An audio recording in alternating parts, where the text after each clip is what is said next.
ظالم بادشاہ کی کہانی۔ وزیر نے سوچا کہ اب بادشاہ کو راستے سے ہٹانے کا وقت آ گیا ہے۔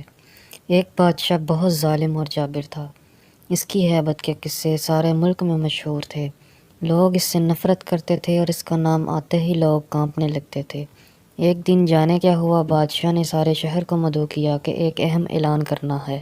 جب سب لوگ جمع ہو گئے تو بادشاہ نے اعلان کیا کہ میں آپ کا شہنشاہ آج آپ ساری رعایا کی موجودگی میں وعدہ کرتا ہوں کہ آج کے بعد کبھی کسی کے ساتھ ناانصافی اور سختی نہیں کروں گا، اور تاریخ میں میرا نام سب سے نرم دل بادشاہوں میں شمار کیا جائے گا۔ سب لوگ بہت حیران ہوئے کہ شاید بادشاہ سٹھیا گیا ہے۔ سب نے سوچا کہ اس کو کیا ہو گیا ہے۔ خیر، سب نے سوچا کہ بس ایسے ہی بول رہا ہے، وقت بتائے گا کہ بادشاہ بدلا ہے یا نہیں۔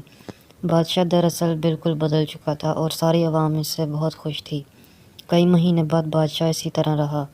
وزیر سے صبر نہ ہوا اور ایک دن ہمت کر کے بادشاہ سے پوچھا کہ جناب، آخر کس وجہ سے آپ کا دل بدل چکا ہے؟ بادشاہ نے بولا، کچھ دن پہلے کی بات ہے کہ میں جنگل میں جا رہا تھا کہ میری نظر ایک لومڑی پر پڑی۔ وہ بیچاری بھاگ رہی تھی، اس کے پیچھے ایک بڑا سا کتا لگا ہوا تھا۔ لومڑی کو اپنا بل نظر آ گیا اور وہ اس میں چھلانگ لگا ہی رہی تھی کہ کتے نے اس کی ٹانگ پکڑ لی اور زور سے اس پر کاٹ دیا۔ لومڑی نے پوری جان لگائی اور اپنی زخمی ٹانگ سیٹ کر بل میں گھس گئی۔ اس کتے نے بیچاری لومڑی کو معذور کر دیا تھا۔ کچھ دیر بعد میں گاؤں میں پہنچا تو دیکھا کہ وہی خونخوار کتا ایک آدمی پر بھونکے جا رہا تھا۔ اس آدمی کو غصہ آیا اور اس آدمی نے کھینچ کر ایک بھاری سا پتھر اس خونخوار کتے کو دے مارا۔ کتا خود بھی اسی طرح ٹانگ سے زخمی ہو گیا۔ میں ابھی سوچ ہی رہا تھا کہ اوپر والے کی لاٹھی کتنی بے آواز ہے کہ اسی آدمی کو پاس سے گزرتے ہوئے گھوڑے نے دولتی ماری اور اس آدمی کی بھی ایک ٹانگ زخمی ہو گئی۔ گھوڑا بھاگ رہا تھا اور آگے جا کر ایک گڑھے میں گر گیا۔ اتنا دیکھ کر ہی میری حالت بغیر ہو گئی اور میں نے سوچا کہ میں اتنا ظالم ہوں، ہر ایک پر حکم چلاتا ہوں، کسی کی پرواہ نہیں کرتا، تو میرا خالق میرے ساتھ بھی وہی کرے گا جو میں اس کی مخلوق کے ساتھ کرتا ہوں۔ تو ایک ہی ترکیب سمجھائی تھی کہ کیوں نہ میں اپنی رعایا کے ساتھ اچھا ہو جاؤں تاکہ میرے ساتھ بھی اچھا سلوک کیا جائے۔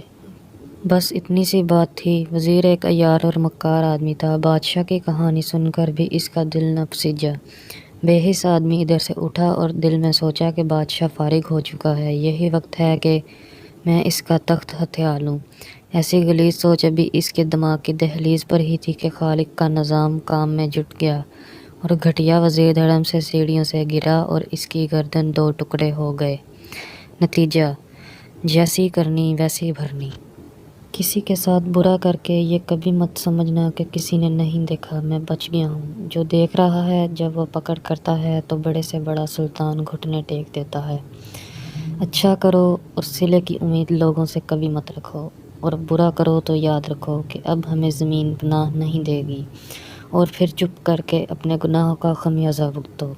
بہترین عمل یہ ہے کہ نہ برا سوچو اور نہ ہی کوئی برا عمل کرو، تاکہ کسی بھی قسم کی